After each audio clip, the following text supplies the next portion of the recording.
Am I the a-hole for not wanting to live with a newborn?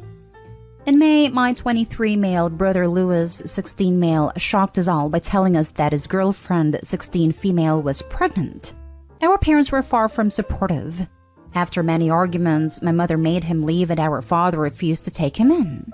Since last August, he has lived with me and my housemate, Alex, 23 male. He doesn't pay rent, but will pay me for groceries. In January, the baby was born. My nephew lives primarily with his mother, who Louis sees every day after school, and on the weekends he comes to my flat. This was not something Louis ever asked me about. He just turned up with a baby, and it has been a nightmare. He cries all throughout the night, keeping me and Alex up. He smells rancid and spits. He causes more washing up than we've ever had to do before, and there are no benefits to having him in the house. After a month, I decided that this has to stop. Louis will have to just spend a few nights a week at his girlfriend's house to spend time with his son, but he can't keep bringing him to mine. He was unhappy, but reluctantly agreed. Despite this weekend he turned up with a baby. Again. He attempted to smuggle him unnoticed, but his crying alerted us to his presence. Louis told me that his girlfriend had refused to agree with my idea, and had forced him to take the baby home with him. When he came back from the baby's mother's on Monday, Alex and I told him in no uncertain terms that if he brought the baby here again, he would no longer be welcome. We both work shifts, so sometimes we don't get back until 4 or 5 in the morning, and we need to sleep. At first, Louis refused to respect this and argued, but he has since reluctantly agreed and told his girlfriend that their son is unwelcome here. His girlfriend wasn't happy with us and is taking it out on him. I know that they are young, exhausted, and stressed all the time, so I feel bad for making Louis's life even harder. But his burden quickly became our burden too, and that was not something I nor my housemate agreed to. I feel like if we had had a chance to come to an agreement before the baby actually arrived, maybe this would have been easier. But Louis never spoke to me about it. Am I the a-hole? Edited to Ed. We never thought that him living here would be a long-term solution. His girlfriend's father tried to set them up with a flat before the due date, but that fell through. We tried speaking with our mother about charging him rent, but she refused to let him move back in. Now for the top comments. No a-holes here. Your brother is young and I respect him for stepping up, but he does need to understand his child shouldn't be affecting your life. The only a-holes here are your parents who believe it's okay to kick out their minor child. I respect him too. We know of people who were made single parents at 18 because of similar situations. Yeah, I didn't expect my mother to stick to that. I always thought she'd let him back in. You really need to tell your parents that kicking out their minor child with zero support can actually be illegal in some states as child mistreatment, provided you are in the States. I hope you call CPS on your horrible parents. To add, I think you are in the UK. I think it's still illegal there. Not a-hole. The actual a-holes in this situation are your parents. He's their child and their responsibility. And since they didn't teach him to know better than to knock up his girlfriend at 16, the baby's their responsibility too.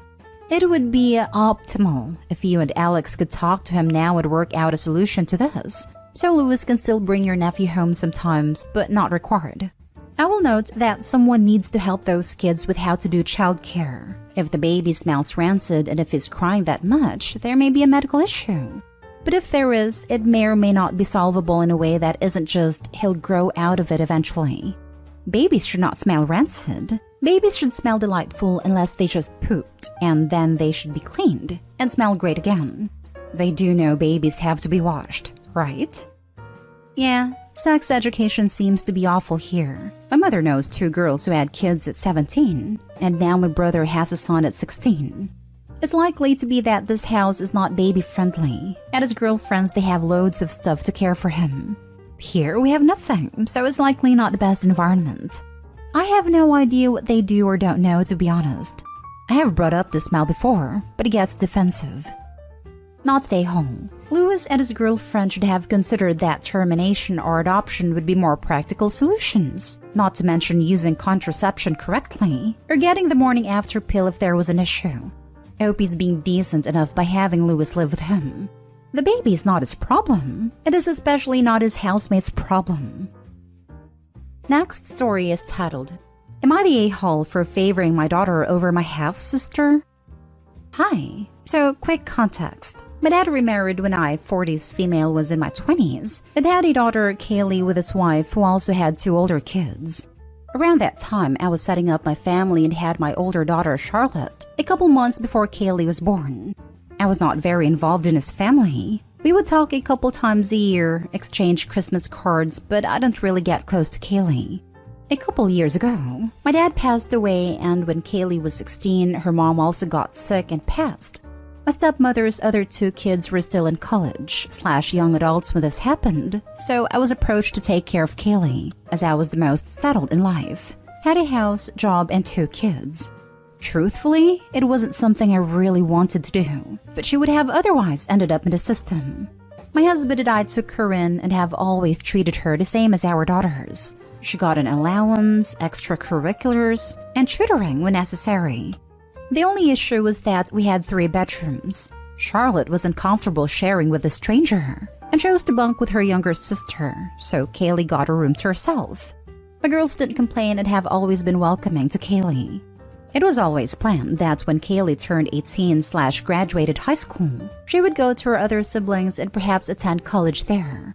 However, she asked to stay an extra year with us due to wanting to move in with her boyfriend here and needing to save up.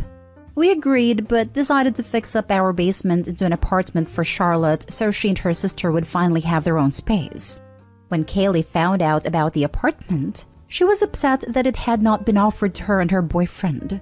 We discussed the room situation, and I thought it had been settled.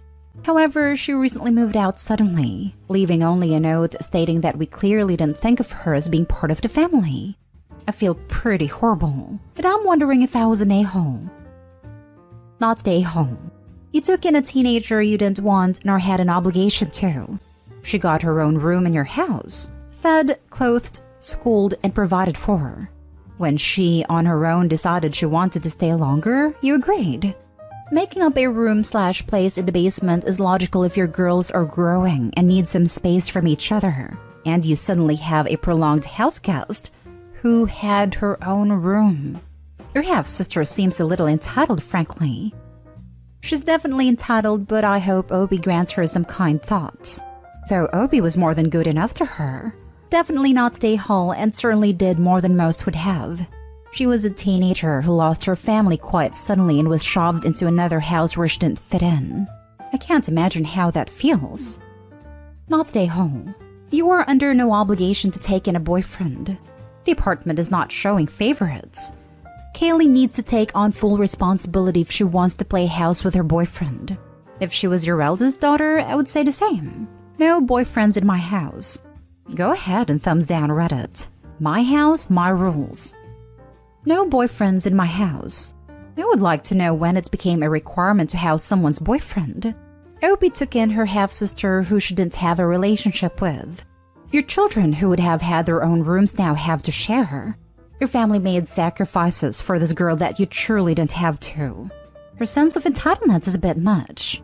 She is an adult. I know that I'm going to get downvoted for this, but Opie's allowed to choose her daughters over her half-sister. Although I really don't think that is what is happening in this situation. Kaylee needs the reminder that Opie's her sister, and at one point her guardian. Guardian and mother are not the same thing. Opie provided Kaylee with a home and made her feel like one of the family. However, feeling like one of the family does not mean feeling that your sister should treat you the same as their actual children. Those are different types of love. Not the a-hole. Not the a-hole. Charlotte has shared a room for 2+ years with her younger sister to give Kaylee her own space. Kaylee was always planned to move out at/around 18, so I don't really see how Charlotte getting the downstairs apartment isn't fair. You were nice enough to take a stranger into your home, clothe, house, and feed them until a predetermined time. I'd call you saints instead of being ungrateful. Next story. Am I the a-hole for being angry with my husband and mother-in-law for choosing the name for our daughter? I, 28 female, and my husband, 28 male, are expecting our first child together. Our daughter's due date is approaching, and I'm feeling very nervous and anxious. My husband and I decided on naming our daughter Anne after my grandmother. I spent most of my childhood and teen years with my grandparents. I was extremely close with my grandmother, and was devastated when she passed away in 2016 from lung cancer. We live close to my grandfather and visit him on a daily basis, and it means so much to my grandfather that we are naming our daughter Anne. My mother-in-law and I are cordial when we get together. My husband is her only child, and she feels like since I stepped into his life, their relationship changed. He is still very close with her, but he doesn't visit often because of the pregnancy. Mother-in-law invited us over for a small dinner party, and I thought it was going to be a pleasant evening. When we sat down for dinner, my mother-in-law turns to me and says, "Your husband and I spoke this past week, and he told me that you were going to be changing her name to be after me." I could feel my anxiety level rising and said, "No, we were still planning on keeping her name to be Anne, right?" I gave my husband a look and he doesn't say anything.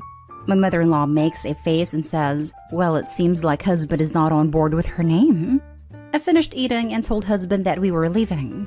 We get into the car and husband tries to apologize. I told him that I was angry with him for not discussing with me and even more upset with mother-in-law.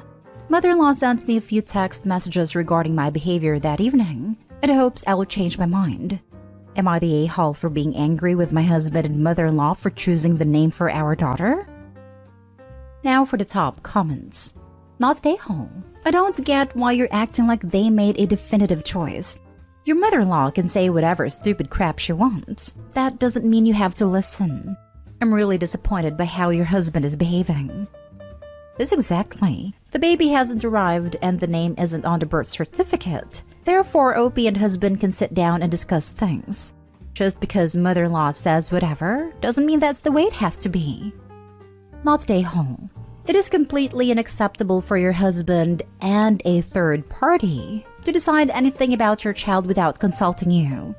If you let this slide, in any way, I bet your mother-in-law will think she can run your life and decide how your child is raised too. Put your foot down as hard as you can. Quit reading this and do it now. You need to send a clear message to mother-in-law that you and husband are a couple and will make your own decisions and she cannot overrule you.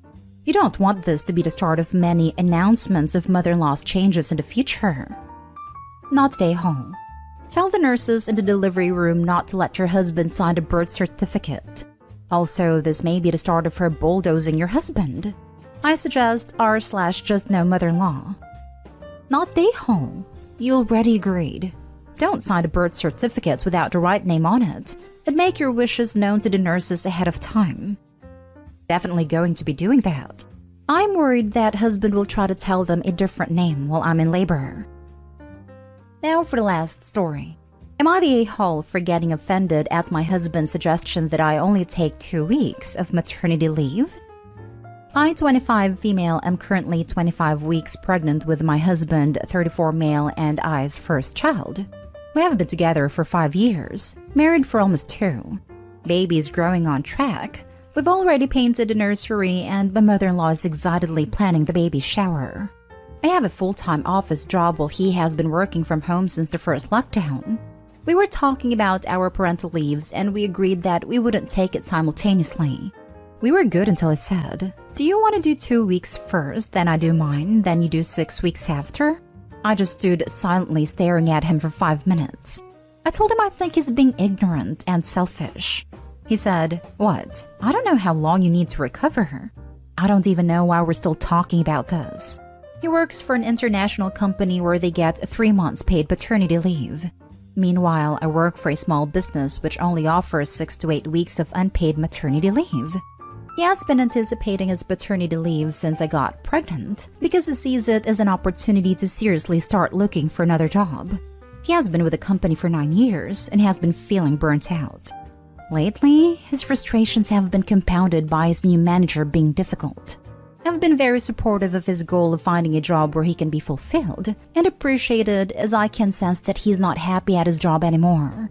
He also said that his current company will be considering him for a better position once he gets back from his paternity leave, so that gets him kind of excited. We have a 6-figure income combined. I paid a mortgage while he takes care of the other bills.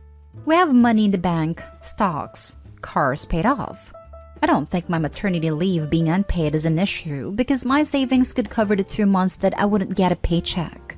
I didn't talk to him after his remark, He went to play video games on his computer while I folded his clothes. I slept on the couch and still have not talked to him at breakfast. He tried talking to me as I was about to leave for work, but I just noped out of the house. I am upset that he doesn't think that I deserve to get some downtime after giving birth to recover and spend time with our kid. I feel like he thinks growing an entire human being inside your body and then having to push that baby out is not a big deal.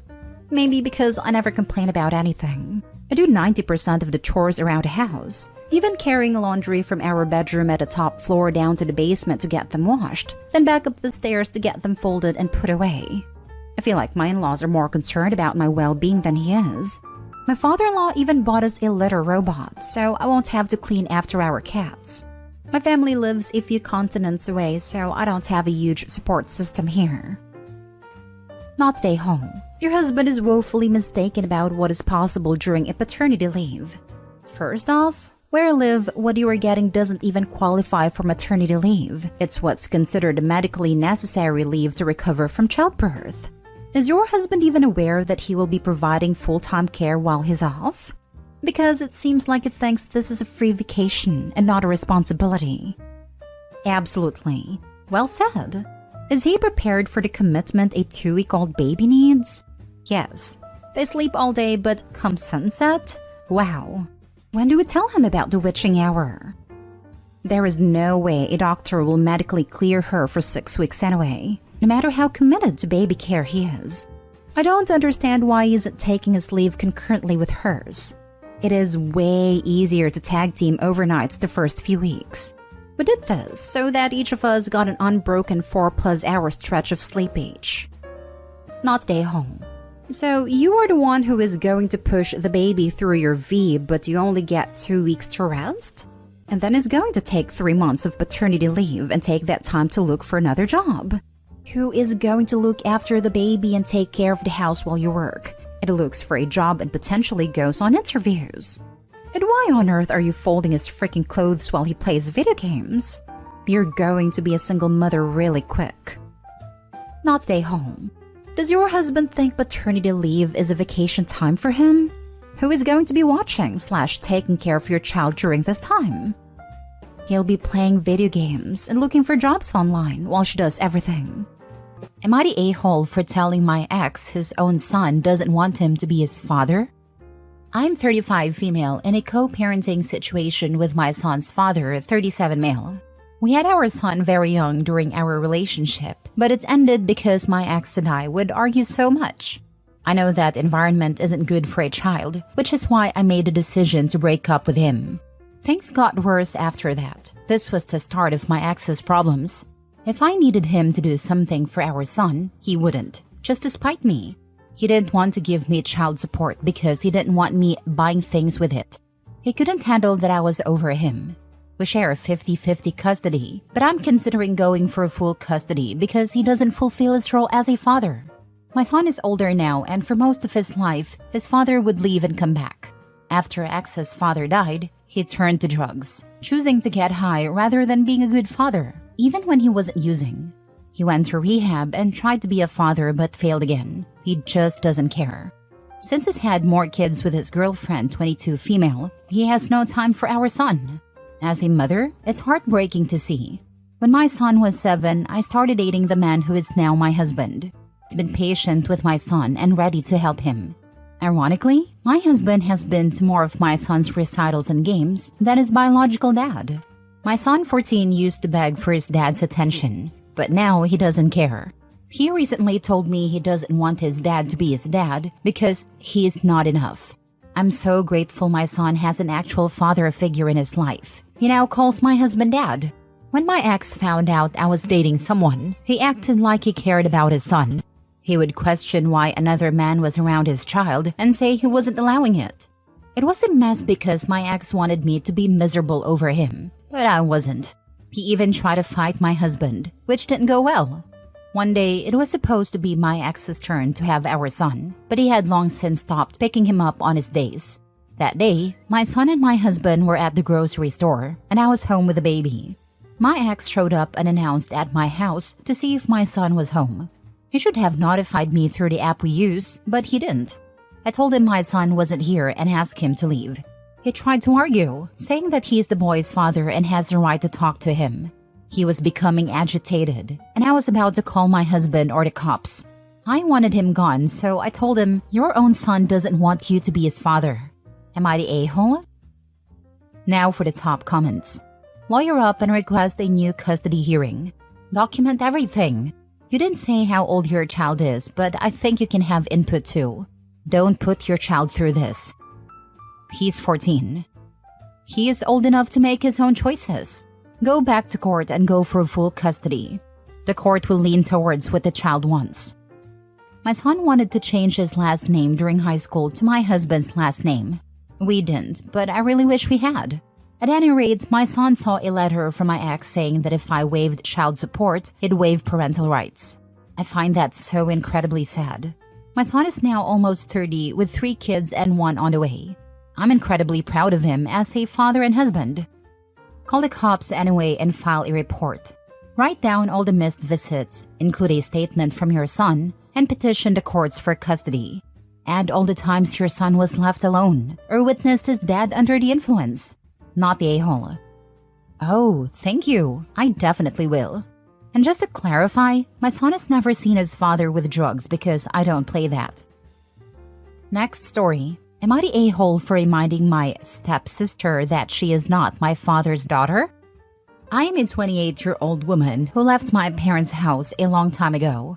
I have my own house, a job, and a fiancé to whom I officially got engaged 3 months ago.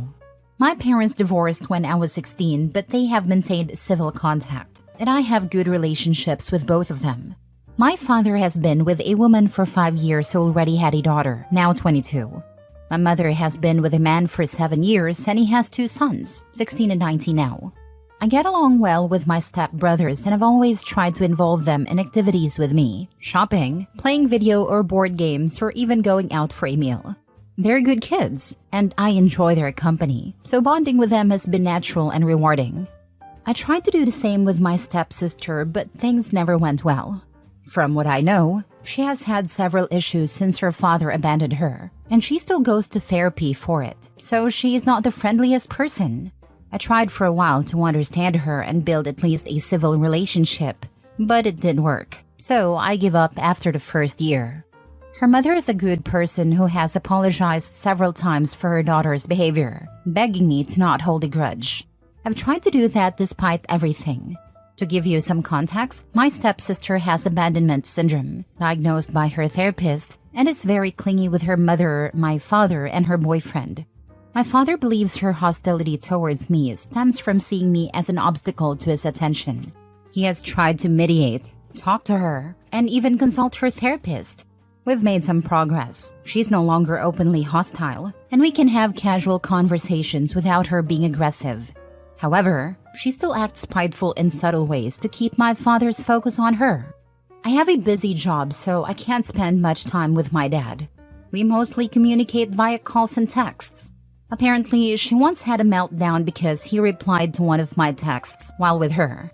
It bothers me, but my dad manages the situation by giving her reassurance without reducing his time for me. The problem arose recently when my fiancé and I set our wedding date for the end of May. We told our close relatives 2 weeks ago and are preparing to send out official invitations. 2 days ago, while at my dad's house discussing plans to go wedding dress shopping, my stepsister interrupted, telling my dad she was planning a family trip with him and her mom. My dad, a little taken aback, said they could organize it later. She then said she had already planned it for the end of May, the very week of my wedding. I got annoyed but stayed quiet as my father told her she needed to pick another date because he had to attend my wedding. She had an emotional breakdown, accusing him of playing favorites, not loving her, and leaving her behind. She then lashed out at me, yelling, "Why does he always have to choose you?" That's when I lost my temper and replied, "Of course he chooses me. I'm his daughter. Who the heck are you?" She froze, shocked, and ran to her room crying. I felt bad immediately because I know what her issues, but her behavior had pushed me too far. Did she really expect my dad to skip his daughter's wedding for a vacation she planned intentionally for that week? My father seemed upset by my words. I apologized to him, explaining that I felt sorry for her, but had tolerated her behavior for so long that I reached my limit. He said he understood, but was clearly hurt. I admit I was harsh, but I don't feel guilty for saying the truth. Should I have been more considerate and let my dad handle it? Seeing the pain in his eyes makes me feel like a jerk. Not the a-hole. One question though, why are you and your father okay with her hurting you?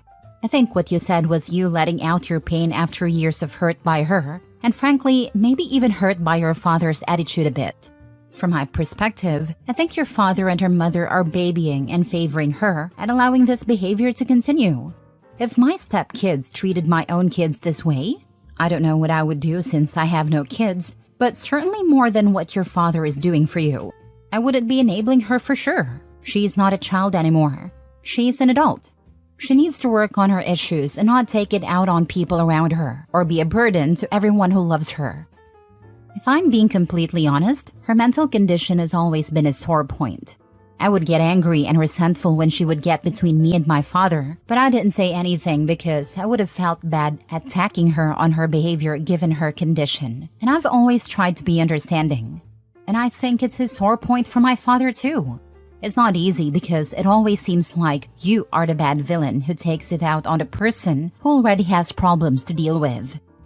This girl didn't even become part of your dad's life until she was 17.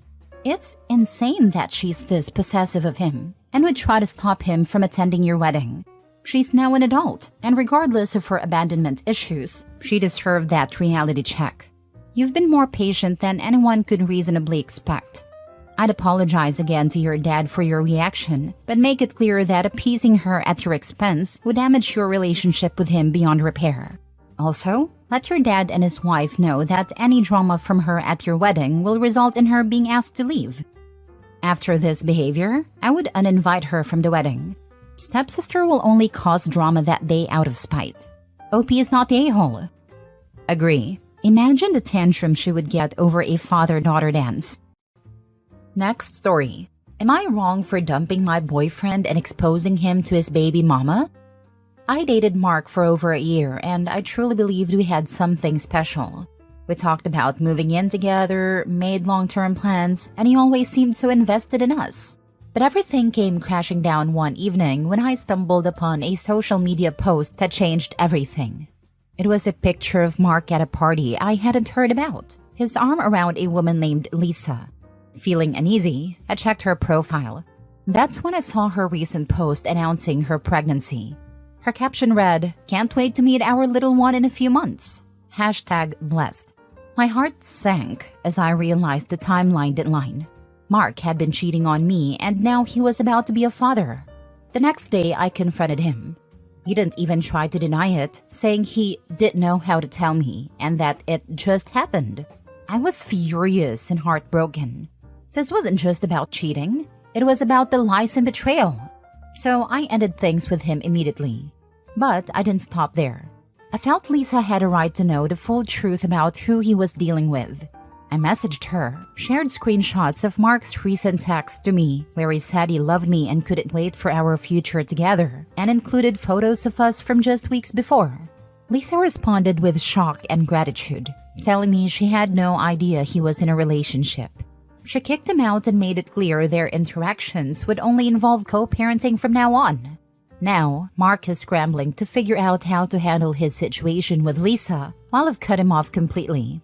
Part of me feels like I did the right thing by exposing him, but another part wonders if I went too far. Should I have just left quietly and let Lisa figure it out on her own? Or was I justified in ensuring she knew the truth? So Reddit, am I wrong for not only dumping Mark but also revealing his lies to Lisa? Now for the comments. Lisa had a right to know. If he's sleeping around, he's putting her health and their baby at risk. You're not wrong. Yeah, I was wondering if it was the right thing for her to know. Thank you for clearing that out. You're not wrong. He was cheating on you, and he was also lying to Lisa. She had a right to know the truth. You did the right thing by exposing him. It's not your responsibility to protect him from the consequences of his actions. You're not the a-hole for standing up for yourself and for Lisa. You're doing the right thing by moving on and cutting him off completely. You deserve better than that. Not wrong. Actions have consequences, as he just found out. It's a good lesson for him on how not to be a total scumbag moving forward. Yeah, that will teach him not to cheat anyone again. If she's posting about her pregnancy, it hadn't just happened. It happened months ago. If he has his arm around this woman in a more recent social media post, he has continued a relationship with her. He didn't just sleep with her, he formed a relationship outside of the relationship he shared with you with another woman, who he then got pregnant and he still didn't come clean. Yeah, anything this guy has come to him is a consequence of his own actions. You didn't lie or look to sabotage him. You just exposed the truth to the other adult in a relationship with him so she could make an informed decision regarding her future and that of her child. Not the a-hole. Last story. Am I the a-hole for making my cousin's pregnant girlfriend sleep on a couch over Thanksgiving? My 38 female and 60-ish female hosted Thanksgiving this year at her fairly large house. She was really eager to have my mother's family join this year, including me, my sister, my husband, and her kids, because we hadn't seen each other in a while. She was insistent that we all stay at her house so we could spend more time together. Before I agreed to go, I confirmed with her that I would be able to sleep in a bed, in a room with a door that closes. I'm okay with sharing a bed or a room, but I need an actual bed in a room. I'm the only one of my siblings or cousins who is single or childless/child-free. Historically, I've always been relegated to the living room couch or floor during holidays. It has always sucked. I'm overweight, so I wake up with back pain. I've had air mattresses deflate on me overnight due to a hole. I can't fall asleep until the younger adult family members finish hanging out at 1 a.m. and then I get woken up at 6 a.m. by someone making coffee. People keep moving my luggage. I end up with only a couple of hours of bad sleep and wake up in pain. I pledged to myself that if I wasn't able to get a real bed in a room, I would get a hotel room. Thanksgiving week arrived and I was pleasantly surprised to be assigned a room with a queen bed to myself. All the adults had beds they shared with their significant others. It was great for the first night. But the day before Thanksgiving, my cousin 35 male arrived with his girlfriend 28 female, who is 6 months pregnant, as a surprise. He had originally told my aunt he wouldn't be able to make it because of work, but wanted to surprise her. However, there weren't enough beds for everyone now. My mother said I could give up my bed to the couple and sleep on the air mattress in the den, but my aunt insisted I stay in my room. My cousin ended up on the couch and his girlfriend slept on the air mattress. Now my mother is lecturing me about being a bad guest. She thinks I should have insisted that my cousin and his girlfriend take the bed, especially because she's pregnant. Am I the a-hole?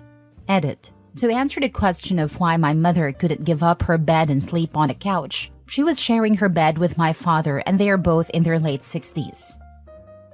Not the a-hole. You weren't a bad guest. You've been given the short stick many times and had needs you helpfully communicated in advance. You couldn't have anticipated additional guests. The only possible a-holes here are your cousin and his pregnant girlfriend. It's a nice gesture to surprise your aunt, but if he wasn't sure there would be a room for them to stay, it was inconsiderate not to make hotel reservations nearby and graciously decline any offers for your aunt to make room for the unexpected additions. I originally thought there were no a-holes, but your mom volunteering her space and then giving you a hard time is a-hole-ish. Secondly, to surprise guests expecting accommodation without arranging it in advance are also at fault. Mom's the a-hole for trying to give away someone else's bed instead of offering her own. Makes sense for her, considering the expectations though. OP has always been the one to bite the bullet for everyone else's comfort, so of course she should have to do the same now. This is, of course, crappy and unfair to OP. Not the a-hole, but you might have a mom problem. Why is she volunteering you? Your aunt is a good host who understood your specific needs and made sure you were accommodated. Your mom, on the other hand, is being a bad guest by trying to pressure you to give up your space, which could make the host look bad. Honestly, I don't know why the kids weren't the ones sleeping on a couch or air mattress. Regardless, your cousin should have made arrangements to ensure his pregnant girlfriend didn't end up on an air mattress, like booking a hotel room. My mother voluntells me a lot. She still thinks I'm a jobless 21-year-old. I try to set boundaries, but she just leaps over them because she thinks she knows what's best. I've accepted that she won't acknowledge boundaries, so I have to hold firm when she ignores them. It's something I've been working on with my therapist for a long time. My mother is the exact same. Weirdly comforting reading this post and hearing that your aunt stuck up for you, in addition to you holding your boundaries. Am I the a-hole for being upset with my son for finding a job without telling me? My son is 18. He is going to be attending community college and is living with me, my husband, and his two younger half-sisters. The other day, I found out that he found and accepted a job without telling me. I was upset with him about it, and the reason for that is that, first of all, he should have told me since we live in the same house. And also, and more importantly, now I'm left without someone to stay with the girls from 3 to 8, where my shift starts and ends.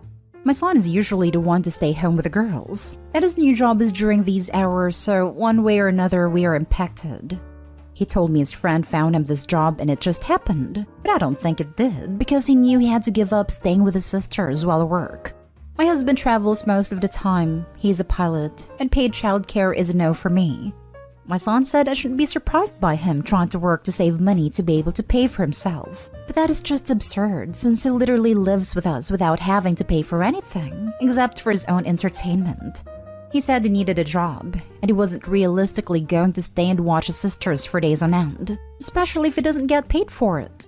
We kept arguing and my husband got involved, and he too was upset saying that my son had no respect for us. My son basically had a like-it-or-not attitude with us, and kept refusing to discuss this with us, saying we have no right to be upset with him, and should just accept it.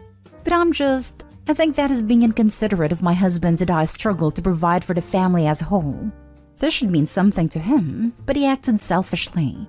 Edited to add, okay, it seems that I did not mention the reason why the babysitter option isn't ideal. It is because my daughters don't want a babysitter. They're both dealing with some issues and are uncomfortable being with a stranger at home. Besides that, my son decided to stay with him, and we didn't ask him or anything. Okay, some of you here are implying or suggesting that I'm making my son to be the girl's babysitter, but that is in fact not true. He doesn't do much for them, just stays home with them while he studies or plays video games. He adores his sisters and only stays with them when he wants to, otherwise we wouldn't force him. Also, my husband said the girls are too young for therapy, and I agree with him on that. Now for the top comments. You're the a-hole. He isn't free childcare. He has his own life he needs to live, and what he is doing is bettering himself for the future. You need a better plan than forcing your kid to babysit for no money. But I feed and house him. I am genuinely curious as to what her plan was if her son ended up having classes in that time period. As a student, I speak from experience when I say classes can be at odd times. I wouldn't even consider 3 to 8 to be odd times for college classes, especially at a community college that might have a lot of first shift workers / second shift students. Classes in the 3 to 6 range would often fill up first when I was in college, because professors would teach their higher level or degree-specific classes earlier, and the gen eds in the afternoon. Mostly because we had a large teaching college, so we'd often be doing practicums at schools around the area in the mornings, and come back to campus in the afternoons, and we needed those classes not to interfere with school hours. So instead of getting a paying job for himself, you want him to work for you for free? You're the a-hole, and this should be cross-posted to r/choosing beggars, lol. You're the a-hole. The man is 18. He needs a job and he doesn't have any children. You have children. Stop relying on your son like he is your co-parent or partner. He is not. Exactly. He needs a job. Even if he doesn't need the money, the job economy is rough. And my friend recently graduated college with 2 degrees and has been struggling finding a job with his degrees.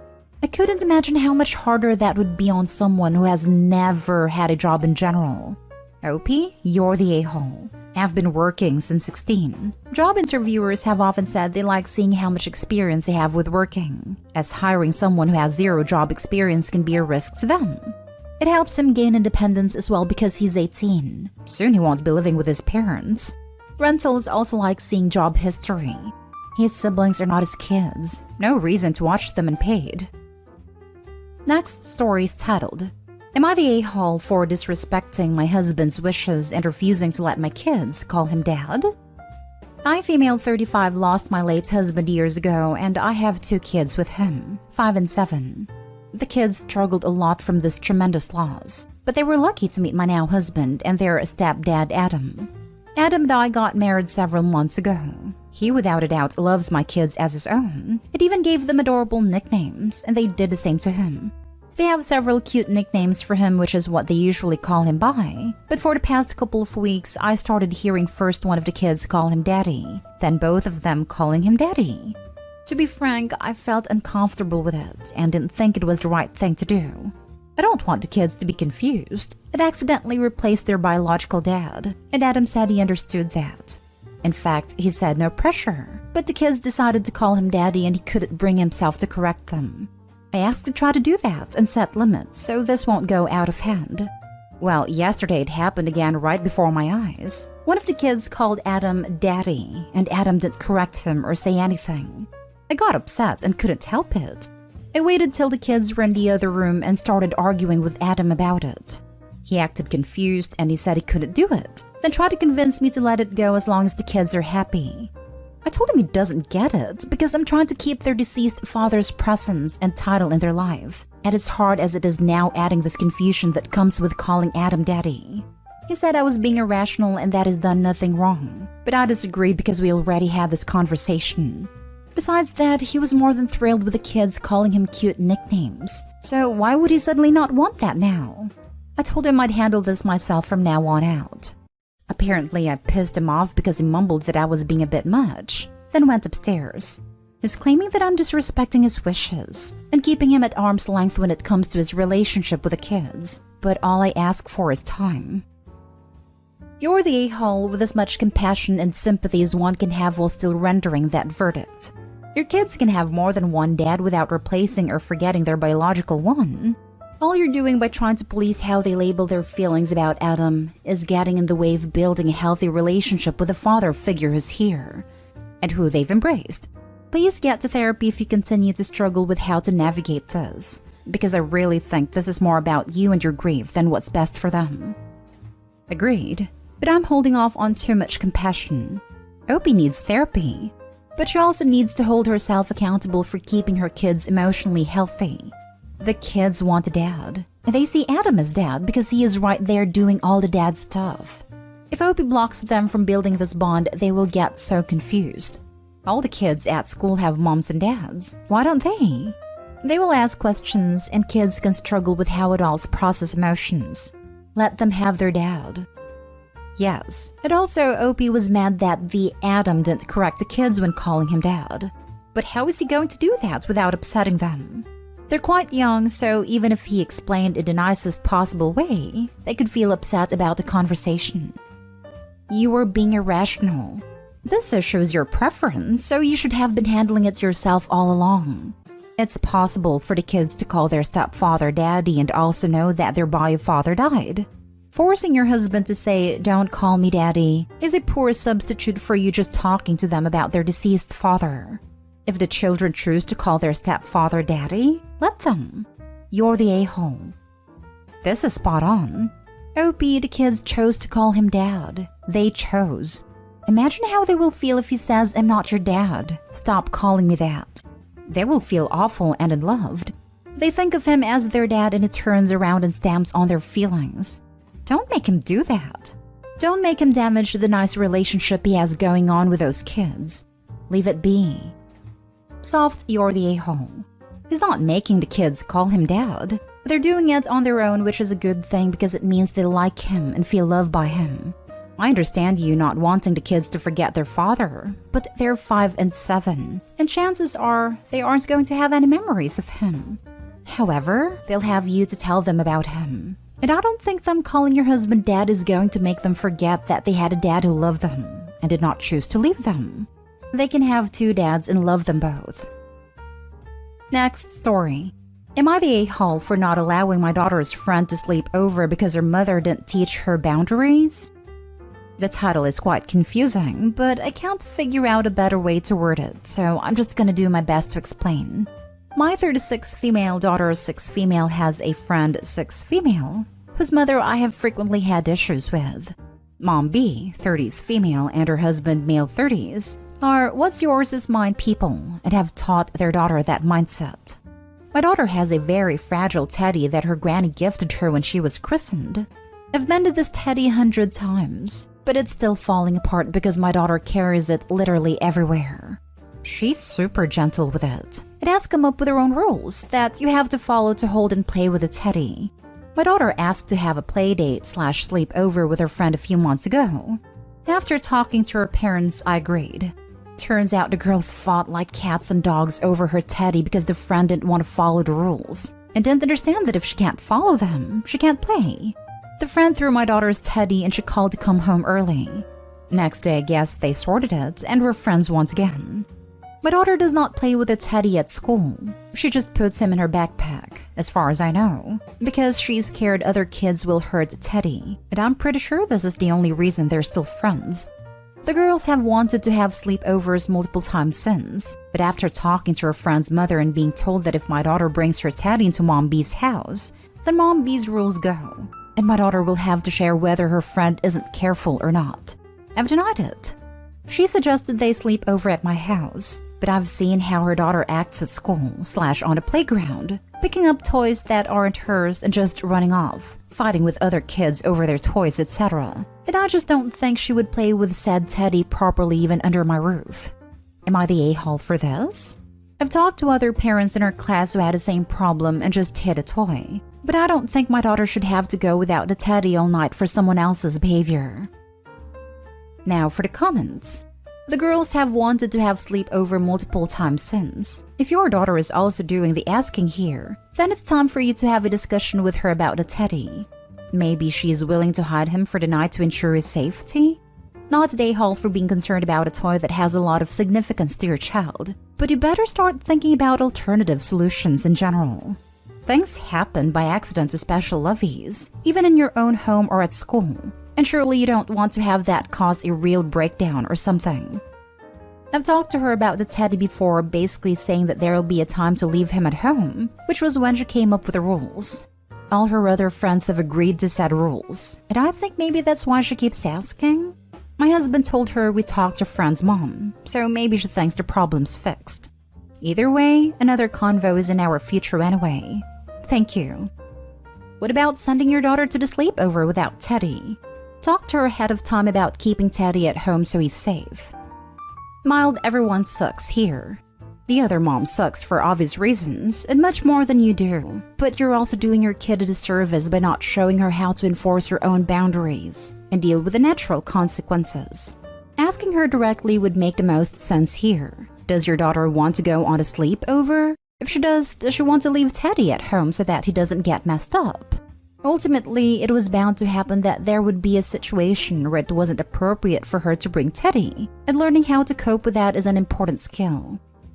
In another comment, Opie mentions some of the rules around a teddy that require hand washing, and I'm just wondering if the daughter may be developing some unhealthy habits in regards to the teddy. Like, I completely understand the importance in her being a child that has an attachment, but at some point, the daughter is going to have to learn to separate from the bear, and I personally think that needs to be more of the focus here. Everyone sucks here for right now, though. Last story is titled, Am I the a-hole for telling my cousin and her husband they should consider stopping their IVF treatment? My female 28 female cousin Lauren, female 35, and her husband have been struggling with having kids and are suffering from health issues. They've begun IVF treatment, which is expensive where I live. So far, they've had several rounds, but no luck. They visited on my mom's birthday yesterday. We don't see each other much now, but mom tells me about how they're doing in general. We were conversing at dinner and the IVF got brought up. Lauren said she and her husband are about to undergo another round of IVF. Everyone at a table said a prayer and wished them luck. But I told Lauren that after spending this much money, and after having already gone through several rounds in addition to other factors contributing to their infertility issues, she should really consider stopping IVF and taking a break and also saving money. Lauren and her husband looked offended. Lauren then said that they aren't struggling with money, so it's okay. I explained that they may not be struggling now but will be in the future, saying they'd spent thousands and wasted money for no benefits while they could have financially helped some struggling family with kids. Lauren got quiet, but I stated that this was just my opinion after all. Lauren's husband looked at me grudgingly and said, "I think you should just mind your own business and keep your opinion to yourself." From there, the argument ensued. I told him he was being disrespectful, and he kept talking back. Shortly after, he and Lauren left. Mom started asking me why I caused a scene on her birthday. I said we were just talking, but Lauren and her husband blew this way out of proportion. Mom said that I have zero say in anyone's reproductive choice and should have kept my mouth shut. My sister, who rarely agrees with me, sided with me saying I was good, but Mom is insisting I call Lauren and apologize to her. My husband too sided with me and told me to give it a few days and Lauren will call. I see Lauren as my sister and I respect her, but we have our moments. Am I the a-hole in this situation? You're the a-hole. Their reproductive choices are none of your business. I told him he was being disrespectful and he kept talking back. Ironic that you'd call him disrespectful and claim he's the one talking back. The fact that she can't see that she was disrespectful and the argument ensued literally because she answered back when he told her, quite correctly, to mind her own business is staggering. You're the a-hole, OP. It is none of your business. Also, this is not wasting money. They are trying to have a baby, and your absolute dismissive and hurtful comments are terrible. Now, if they were loaning money everywhere to get these treatments, and only if they ask you multiple times and you kept on saying no, then you have the right to say something about this. If not, shut up. And also, I can say my opinion because it's my opinion and I'm allowed to state my opinion, however de facto true that is. It's also making you a huge a-hole. You don't need to say your opinion because it's none of your freaking business. You're the a-hole. What they do with their money and their bodies is none of your business. And they could have financially helped some struggling family with kids. Are you helping a struggling family with kids? I'm petty, so if I was in that family, every time Opie mentioned spending money, I would throw that back in her face. Oh, you took a vacation? You could have helped a struggling family. New haircut? Shoes? Clothes? That money could have been used to help a struggling family. You're the a-hole. Let me guess. You're the struggling family with kids they should have helped instead. This is absolutely a mind-your-own-business situation. I've read too many of these posts, lol. It is like a solid 80-20 that whenever someone says that someone should have helped others, they're talking about themselves. Wouldn't be surprised if the cousin cuts her off completely. They don't need that toxicity in their life. Am I the a-hole for telling my daughter to get over herself? I was blessed with 3 beautiful children, and unfortunately my eldest, Brooke, passed away when she was 5 years old. It rocked my world, and I know I haven't been the same since. I went through therapy and still attend to this day, but a part of me died too. I will never let my daughter be forgotten. I bring pictures of her to events such as holiday celebrations and birthdays. I talk about her all the time. Every year on my living children's birthdays, I think of her and how her once younger siblings are now older than her.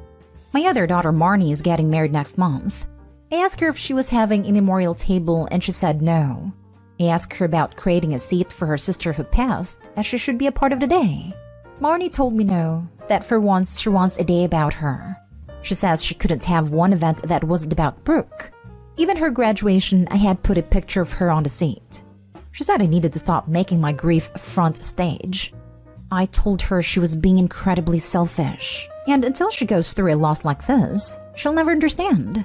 Marnie asked me if her kids would have to live under the shadow of Brooke too, and I told her she should be ashamed to get over herself. My son says I'm being terrible and I need to reevaluate my life. Am I the a-hole? Now for the top comments. You do realize that you've made your living children feel like they don't matter, right?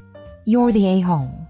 I cannot imagine your loss, but you've hurt your 2 living children by never allowing them to move on. And in your fear of having Brooke forgotten, you have ensured that they resent her memory.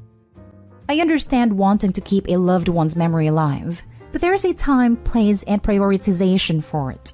It's disrespectful to the living children too, for the lack of a better word, obsessed with someone who is no longer here. Opie's life revolves around a deceased daughter so much so that it's sickeningly offensive for Opie to put the other children second place. I'm not gonna sugarcoat my words just cause Opie's grieving. I don't like Opie at all. She's not a good or even a decent mother to her children right now. Maybe in the future as well. The other children don't have the same bond to Brooke as Opie does. They should not be subjected to Opie's obsession. I'm sure the children feel the need to compete with their dead sister for a fraction of their mother's attention. They should miss her. Pain leads to happy memories. Why would they want to forget their sister? Even her graduation, I had put a picture of her on the seat. Is Marnie happy? No. She wants her grief out of her life. I want to quasi-hijack this understandably harsh comment to add, because I know people who started therapy because of behavioral patterns that harmed their loved ones, had a misfortune of finding a really crappy therapist, and got much, much worse. Holy smokes, get a new therapist. I want to offer sympathetic and productive advice to Opie, and the most generous thing I can assume about her is that she spent several decades seeing a wildly incompetent therapist. He was completely disinterested in helping Opie have meaningful relationships with the living, or even understanding what such a thing might be. I'm going to be blunt, Opie, because apparently your own children telling you you're terrible is not enough to get through to you. Most bad parents only manage to sow discord between their living children. You've accomplished the rare feat of causing the living to resent the dead. If you do not believe in an afterlife, then it follows that none of what you are doing to remember Brooke is actually for Brooke. It's for you. Stop being selfish. If you do believe in an afterlife, then surely you understand that Brooke doesn't want a table at Marnie's wedding. She wants a place in Marnie's heart. That's not going to happen until you stop turning all of your kids' important life events into a decades-long memorial for Brooke. You're the a-hole. None of what you are doing to remember Brooke is actually for Brooke. It's for you. Over and over this. Can you imagine that you are at your graduation and your mother requests an empty chair to put your sister's photo who died over a decade or two ago? My 20-year-old brother ended himself and it consumed my dad. He didn't care about me or anyone else. All he cared about was my brother. It's pretty rough when your parents' favorite kid is their dead one. You're the a-hole. I say this with the most love I can muster, but you are the one who needs to get over yourself. Next story. Am I the a-hole for choosing my son over my stepdaughter? I, female 32, have been married to Mark, male 36, for 6 years. Mark had a child, Sarah, female 12, with Allie, ex-girlfriend, who is starting high school next year, meaning she needs a computer for school. We also have a child together, Alex, male 5. The issue arose last week when my husband asked me to contribute 1/3 of the cost for Sarah's computer, saying it could be a Christmas present for all of us. Sarah wants a MacBook, and they decided on the latest MacBook Pro, over $2,000 after Apple Care, accessories, etc., with my share totaling at least $700. I make significantly less than my husband, and before this year, we would stick to a budget and have the cost together.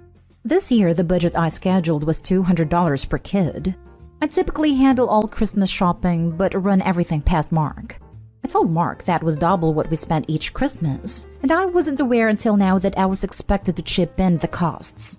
I said if I'd had time to save, I might have, but on short notice it wasn't possible, and suggested we look at cheaper options, which was quickly shot down. I told him that I could contribute $200 from my savings, but no more, so we still had to buy presents for Alex. This wasn't received well by Sarah, Allie, or Mark, and they said I was selfish for not helping out. And Sarah was devastated as she took this as me favoring Alex over her, and not liking/wanting her. The suggestion was that I don't spend much money on Alex, and give the money to Sarah instead. But I refused, since I didn't consider that fair to Alex, and didn't want him upset that he didn't get any/many presents for Christmas. This has had a severe impact on my relationship with Sarah and Allie, and Mark thinks I should do this to prove my love for Sarah. Sarah has 3 people contributing to presents while Alex only has 2. So Sarah typically gets more presents anyway, but we always keep things fair. Mark and Allie are the a-hole for getting Sarah involved in an issue of finances. She's 12 years old. She does not need a $2,000 piece of equipment. Let them get it for her and see what happens when she breaks it. The fact that he equates sticking to a budget with not caring as much about Sarah is a huge red flag as well. Not stay home. However, keep your eye on your husband and his ex playing their daughter against you. You won't be the a-hole if you play into their game at your son's expense. I would just like to point out that most high schools issue their own computers to students. My kid is in high school and they gave out iPads for the students at the beginning of the school year. So this isn't a need, it's a want, and an expensive want for a 12-year-old. Not stay home. Why does a 12-year-old need a MacBook Pro in the first place? I got through university with a laptop I got open box at Best Buy for $400. It sounds as though you tried reasonable compromises and suggestions, and it's pretty rude of them to have involved her in this conversation. Good luck untangling this mess, and I hope the adults can reach some kind of agreement without spoiling the joy of receiving gifts gracefully for your stepdaughter. To be fair, some high school programs, think anything related to design, code, video editing, etc., do require certain software that only runs on newer laptops, or require Mac instead of PC. This isn't as common in high school as in college, but does exist. I don't know any schools that require PC but advanced courses at my public high school. Both schools I went to for undergrad and my grad school required a Mac that could run a certain version of software on it. Dad could also be thinking a newish MacBook now. We'll ask her through undergrad if it's taken care of properly. Why she needs a brand new Pro is beyond me. Refurbed ones will last just as long and can be $300 plus cheaper. However, that's school. The kid has 2 parents to pay for school, and Opie isn't one of them. Opie's a bonus parent to this girl. She could include a nice case or keyboard protector or year of Microsoft Suite and Kids Christmas gift, but is by no means responsible for this very expensive education-related tool. Kids' bio parents are being selfish a-holes. So not stay hole in my opinion too. Yes, Mark was adamant on you so she could use it all through high school, 6 years, which I do agree on. The school supplies all the software needed, so I assumed the computers they suggested were needed for the specific software they needed. Edit. After reading the comments, I've decided to stick to my decision. I will offer $200 but won't pay more than that, and suggested cheaper options once again. I definitely agree that Sarah doesn't need that expensive of a laptop, but will suggest a MacBook Air. Any further comments would be much appreciated. Next story is titled, Am I the a-hole for not allowing my ex-mother-in-law to have a key to my house? So me and my ex have been separated for 2 years. We separated on good terms and we get on well despite our differences. We do have a 3-year-old daughter, and he works a lot, so he doesn't get to have our daughter often. For this reason, I gave him a spare key to my house so that he could pop in and see us whenever he wanted. I completely trusted him with his key. For context, I have never had a good relationship with my ex-mother-in-law.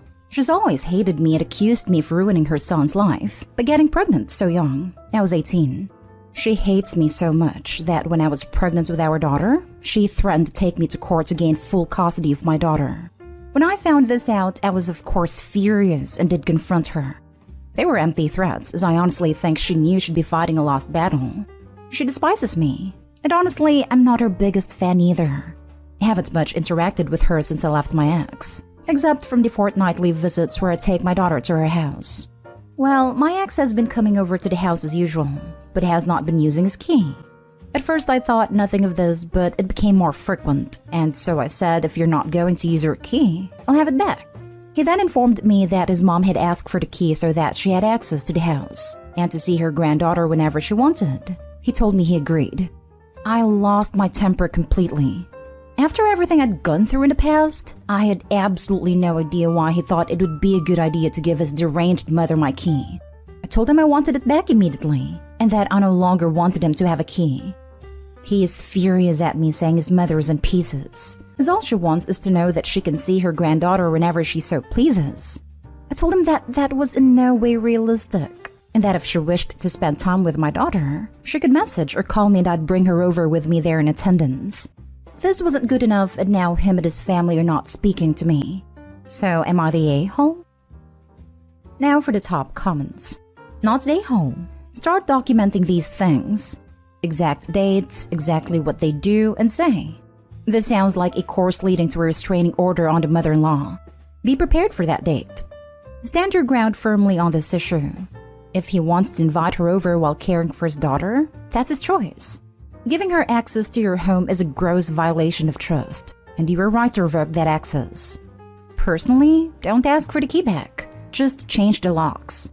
It will give you peace of mind that you are safe again.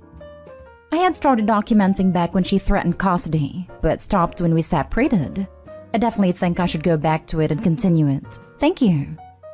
Can't emphasize enough about changing the locks. I'd also look into getting cameras as well. Time with his mother at this point needs to be only during his time with her and never on your property. Considering you didn't mention anything about a custody agreement, I'm guessing you only have an informal one. Might be time to consult an attorney about formalizing a legal one. If Grandma's feeling you are withholding her granddaughter through having normal boundaries, she likely is already looking into getting one for her son. Not stay home. Change your locks. She's likely made copies. Don't give him a key to the new lock. Locksmiths have been called. Feel like a fool for ever giving him one in the first place now. Don't. You did it because you were trying to do co-parenting. He is the one who broke your trust and is at fault. Not stay home. Most grandparents cannot see their grandkids whenever they want. They have to contact the parents and make arrangements to meet up. Your ex-mother-in-law wants that key for some other reason, and I doubt it is a good one. Get your locks changed. Even if you get that key back, they might have made a copy of it. It is not at all that expensive, even if you get a locksmith to do it. Or you can rekey the locks yourself if you are good at DIY. And I'd look for signs that someone has been in your house while you were out. She clearly wasn't using the key while you were home, but that doesn't mean she didn't snoop around while you were out. Update. Locksmith has been called. Glad I'm not going insane. Thank you all. Now for the last story. Am I the a-hole for alienating my daughter against her mother and allowing her to live with me? Context. My ex-wife Stacy and I, 37 male, met at a party in college and hit it off. We dated for 3 years during college. During the relationship, I made it clear I didn't want kids. Right after we graduated, Stacy got pregnant. She said it was caused by birth control failure. This is important for later. I didn't want the kid and tried to convince her to terminate or give the baby up for adoption, but she wanted to raise the kid. I really wanted to leave but felt guilty, so I married her out of guilt. After our daughter Madison was born, I started getting depressed. I became an alcoholic. I tried really hard to be a good dad to her. I really tried my best. When she was 5, I realized how much I hated my life. I filed for divorce and left. I made sure to always pay child support. I still loved Madison, I just couldn't be a good parent to her at a time. I stayed in Chicago for a bit, but eventually moved to Canada for a job. Still, I felt like I had no purpose. I was still depressed, and I was still drinking. I was in a pretty dark place. I even lived in my car for 3 months. Then I met my current wife, Amanda, 33 female, and we started dating. She cared about me, and I started getting my life back on track. I left my toxic job, found a good apartment, started going to AA meetings, and started seeing a therapist. During this time, I contacted Stacy and asked to see Madison. I begged and showed her that I was sober, but she wouldn't let me. I tried several times, but Stacy wouldn't let me. I started a business 6 years ago, and it's done incredibly well in the last 3 years. It's pulled in $3 million in profit last year. Then Amanda and I got married. I was finally able to hire a good attorney, and after a complicated legal battle, I was given holidays and summers with Madison. Madison was a little difficult at first, but I have explained everything to her, and she was really understanding. Madison, 15 female, and I now have a really good relationship. I have tried to co-parent respectfully with Stacy, but she has been really difficult to communicate. She doesn't tell me certain matters, and she sends threatening voicemails, etc. I also know that Stacy told some pretty bad crap about me to Madison. Stacy told Madison I loved alcohol more than her, that I never sent them any money, despite the fact I never missed a payment. 2 days ago, Madison called me and told me that she and her mother had a fight, and her mother admitted that she stopped taking birth control intentionally to trap me. Madison said that this was the last straw with her mom, and that she wants to move in with me. Madison said her mom was always mad at her for mentioning me, and that she forced her to share the stuff I got her with her step-siblings, and she begged me to let her move in. I obviously agreed. Legally, since she's 15, she can choose who to live with. Now my ex, her husband, and her family have been blowing up my phone telling me that I alienated Madison against her. Am I the a-hole? Not the a-hole. Oh no, the consequences of my actions. I have to laugh at them accusing Opie of alienating her. Opie didn't need to do anything since Mom did a good enough job of that herself. Not today, home. You've turned your life around and started making amends with your daughter, which is exactly what a good father is supposed to do. Your ex not only lied to you about taking birth control to trap you, but she's been lying to your daughter for 15 years about you. And now she's pissed off because your daughter can see what a horrible manipulative person her mother is. Mom is and has been committing parental alienation, which is a huge no-no and would be another reason the courts would give OP custody over to mom anyway. Mom is a a-hole. She desperately wanted a child, and now that she has one, she is doing things to hurt her. Wow. How very sad for them all. Thank goodness OP has turned his life around, gotten sober, and is being a good father so that girl can have one responsible, loving parent.